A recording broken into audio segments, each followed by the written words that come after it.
आज कविता को अलमारी में उसकी पुरानी एल्बम मिल गई जिसको ना जाने कब से उसने देखा भी नहीं था। कविता ने जैसे ही एल्बम खोला उसकी नज़र एक फोटो पर जाकर टिक गई। कितनी प्यारी थी वो, लगता ही नहीं था वो किसी और की बेटी है। आखिर उससे दिल का रिश्ता जो जुड़ गया था। अब तो बड़ी हो गई होगी, पता नहीं मुझे याद भी करती है या भूल गई।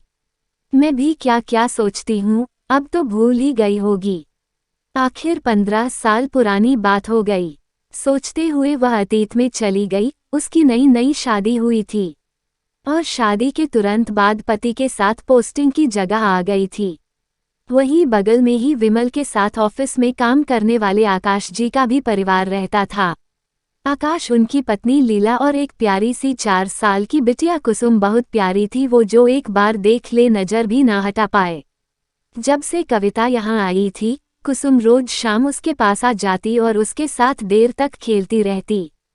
कुसुम के साथ धीरे धीरे कविता और लीला में भी दोस्ती हो गई। जिस दिन कुसुम नहीं आती कविता का दिल नहीं लगता। कविता खुद ही चली जाती कुसुम से मिलने। दोनों एक दूसरे से दिल से जुड़ चुके थे। अगर बताए ना तो कोई जान ही नहीं पाता था कि कुसुम कविता की बेटी नहीं है।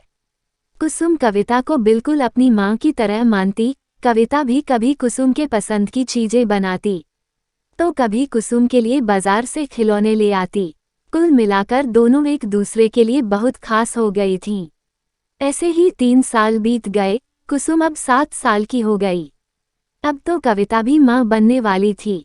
एक दिन कुसुम रोते हुए आई। कविता ने पूछा क्या हुआ, तो कुसुम और जोर से रोने लगी।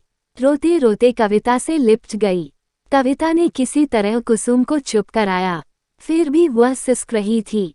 रोते रोते उसने बताया, पापा का ट्रांसफर रामपुर हो गया है, परसों हम लोग यहाँ से चले जाएंगे। सुनकर कविता का दिल धक से रह गया। कैसे रह पाएगी वह कुसुम के बिना। 3 दिन बाद वह दिन भी आ गया जब सब लोग तैयार होकर निकल रहे थे। आखिरी बार सपरिवार मिलने आए थे।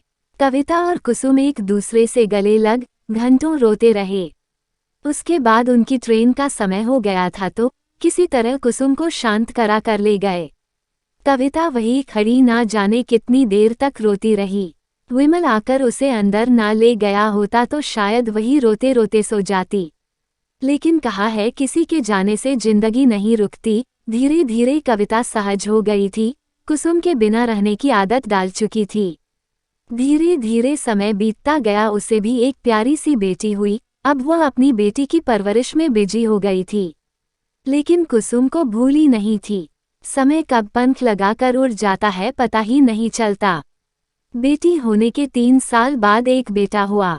अब उसकी बेटी रानी 9वीं में आ चुकी थी, बेटा कुमार 6ठी में। बच्चों की आवाज़ों से उसकी तंद्रा भंग हुई। देखा तो बच्चे स्कूल से आ चुके थे। एक उम्मीद के साथ हुआ, फिर बच्चों में बिजी हो गई। शायद कभी कुसुम से मुलाकात हो जाए, इसी उम्मीद में वह अपने काम में बिजी हो गई। अगर आपको कहानी पसंद आई हो तो प्लीज़ वीडियो को लाइक और चैनल को सब्सक्राइब जरूर करें।